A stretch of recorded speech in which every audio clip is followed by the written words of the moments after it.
তিনিচুকীয়াত মঞ্চস্থ হ'ব সাংবাদিক অভিনীত ভাওনা। সাংবাদিকে মঞ্চস্থ কৰিব হৰিশ্চন্দ্ৰ উপাখ্যান। 11 ডিচেম্বৰৰ সন্ধিয়া 6 বজাত মঞ্চস্থ হ'ব ভাওনাখন। ভাওনাখনৰ নাম ভূমিকা, পৰিচালক বায়ন সকলো সাংবাদিক।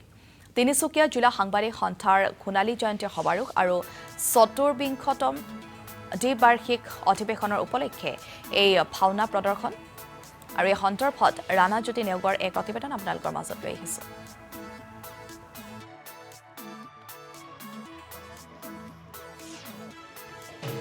গুৱাহাটী প্ৰেছ ক্লাবৰ আৰ্হিৰে এইবাৰ তিনিচুকীয়া জিলা সাংবাদিক সন্থাৰ একাংশ সাংবাদিকে ৰূপায়ণ কৰিব এখন নাট ভাওনা। হৰিশ্চন্দ্ৰ উপাখ্যান শীৰ্ষক নাট ভাওনাখন মঞ্চস্থ কৰিব 11 ডিচেম্বৰ তাৰিখে ডুমডুমা নগৰ খেলপথাৰত সন্ধিয়া 6 বজাৰ লগে লগে এই নাট ভাওনাখন মঞ্চস্থ হ'ব।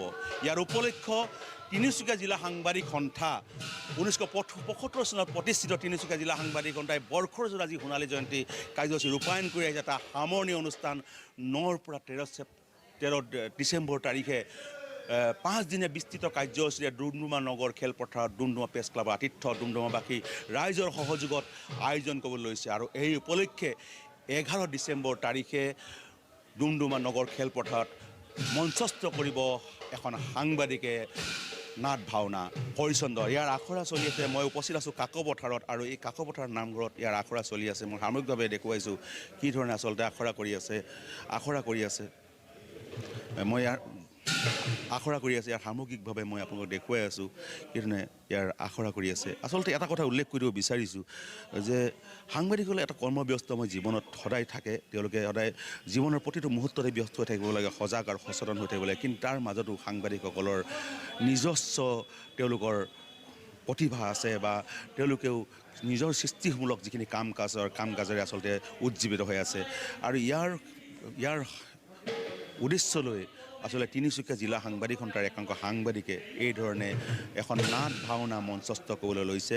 জিলাখনৰ কাকপথাৰ ডুমডুমাৰ পৰা আৰম্ভ কৰি মাৰ্ঘেৰিটা, জাগুন, লিডু আদি বিভিন্ন অঞ্চলৰ একাংশ সাংবাদিকৰ দ্বাৰা এই নাট ভাওনাখন মঞ্চস্থ হ'ব। হৰিশ্চন্দ্ৰ উপাখ্যান এই নাট ভাওনাখন ৰূপায়ণ হ'ব। ইয়াত নাট ভাওনাখনৰ আখৰা চলি আছে। মই সামগ্ৰিকভাৱে দৃশ্য দেখুৱাই গৈছোঁ। নিশ্চিতভাৱে এটা যোগাত্মক কথা যে সাংবাদিকৰ কৰ্মজীৱনৰ মাজতে আচলতে এই সাংবাদিকসকলে নিজৰ যিটো কৰ্মব্যস্ততা তাৰ মাজতে আমাৰ মাজতে আচলতে এই ধৰণে এখন নাট ভাওনাত বিভিন্ন চৰিত্ৰত অভিনয় কৰিব। আমাৰ তিনিচুকীয়া জিলা সাংবাদিকৰ উপসভাপতি ৰাতুল কলিতা আছে, কি ক'ব?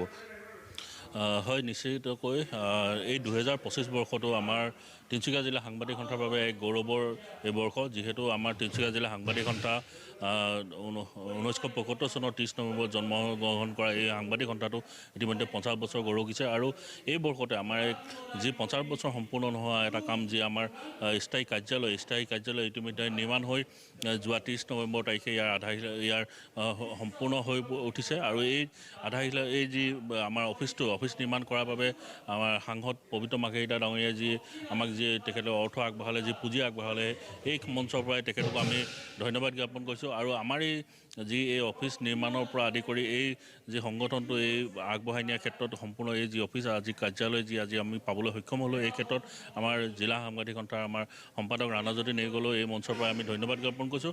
আৰু এই যি আমাৰ 9 তাৰিখৰ পৰা আগন্তুক 9 তাৰিখৰ পৰা যি 5 দিনীয়া কাৰ্যসূচীৰে তিনিচুকীয়া জিলা সাংবাদিক সন্থাৰ সোণাৰী বংশৰ যি সামৰণি অনুষ্ঠানটি লোৱা হৈছে, এই অনুষ্ঠানটিত আমি সকলো দিশ সামৰি লোৱা হৈছে। শিক্ষা, সংস্কৃতি, পৰিৱেশ সকলো দিশ, আৰু 1000 গৰাকী শিল্পীয়ে জুবিন গাৰ্গৰ যি মায়াবিনী গীত আমাৰ পৰিৱেশন কৰিব। আমি সকলো জিলাখনৰ সকলো ৰাইজক আমি আহ্বান জনাইছোঁ যাতে এই 5 দিনীয়া কাৰ্যসূচীত আমাক সহায় সহযোগিতা কৰক। আপোনালোকৰ উপস্থিতি আমি এই মঞ্চৰ পৰাই কামনা কৰিলোঁ। সাংবাদিকে নাট ভাওনাত মঞ্চস্থ কৰিব 11 ডিচেম্বৰ তাৰিখে তিনিচুকীয়া জিলাখনৰ একাংশ সাংবাদিকৰ ইয়াৰ প্ৰচেষ্টা, কি ক'ব? হয়, যিহেতু আমি সাংবাদিকসকলে সদায় আমি কৰ্মব্যস্ততাত থাকিব লগা হয়। যদিও কিছুমান নিজৰ প্ৰতিভা থাকে, সময় অসুবিধাৰ ক্ষেত্ৰত কৰিবলৈ তেখেতলোক সক্ষম নহয়, কিন্তু একাংশ সাংবাদিক যি তেখেতলোকে এই অভিনয়ৰ লগত জড়িত আছিল, কিন্তু কিছু নতুন সাংবাদিকো ওলাইছে যি ভাওনাৰ লগত জড়িত নাছিল। আজি তেখেতলোকে এই সাংবাদিকতাৰ ক্ষেত্ৰখনত জড়িত হৈ আজি এই আমাৰ তিনিচুকীয়া জিলা সাংবাদিকসকলে আজি যি ভাওনা কৰিব, এয়া সকলোৱে যাতে চাবলৈ আহে। যি সাংবাদিকসকলে তেখেতলোকৰ কৰ্মব্যস্ততাৰ প্ৰতিভা আজি তেখেতলোকে প্ৰকাশ কৰিবলৈ এখন মঞ্চ লৈছে। সাংবাদিকসকলে তেখেতলোকে আগবাঢ়ি ওলাই আহিছে, এয়া গৌৰৱৰ বিষয়। আৰু সাংবাদিকসকলৰ এই যি প্ৰচেষ্টাত যাতে ৰাইজে আহে আৰু আপোনালোকে এবাৰ এই সাংবাদিকৰ ভাওনা আপোনালোকে চাবলৈ আহক। মুখ্য চৰিত্ৰত আমাৰ যি হৰিশ্চন্দ্ৰত ৰাণাজ্যোতি নেওগ তেখেতে আছাম টক্সৰ সাংবাদিক আৰু বিভিন্ন সাংবাদিক জিলাখনৰ প্ৰায়সকল সাংবাদিক ইয়াত জড়িত হৈছে মাত্ৰ কেইগৰাকীমান আমাৰ মহিলা চৰিত্ৰৰ বাবে আমি বাহিৰৰ আমি ল'ব লগা হৈছে তাতো আমাৰ যি জ্যেষ্ঠ সাংবাদিক আমাৰ প্ৰয়াত পৰাগ ভূঞা তেখেতৰ জীয়ৰীও ইয়াত অংশগ্ৰহণ কৰিছে ভাল হ'ব আপোনালোকে সকলোৱে আহিব চাবলৈ আহিব এই ভাওনাখন নিশ্চিতভাৱে ধন্যবাদ ৰাতুল কলিতা মই দেখুৱাই গৈছোঁ ইয়াৰ সামগ্ৰিক দৃশ্য আখৰা চলি আছে বায়নসকল বহি আছে মই এটা কথা উল্লেখ কৰি দিব বিচাৰিছোঁ এই নাট ভাওনাখনত যিজন পৰিচালক লগতে মুখ্য বায়ন হিচাপে অংশগ্ৰহণ কৰিব তেখেতেও এগৰাকী সাংবাদিক দীপাংকৰ শৰ্মা বায়ন বিশাৰদ হিচাপে তেখেতে ইতিমধ্যে ভাৰত ভাওনা ৰত্ন তেখেতে আচলতে সন্মান লাভ কৰিছে মই সামগ্ৰিকভাৱে দেখুৱাই গৈছোঁ ইয়াৰ যি আখৰাৰ দৃশ্য বিভিন্ন চৰিত্ৰত বিভিন্নজনে অভিনয় কৰিছে আৰু বিভিন্ন নিউজ চেনেল বিভিন্ন কাকতত জড়িত হৈ আছে এইসকল সাংবাদিক আৰু এইধৰণে আচলতে এই নাট ভাওনাখনত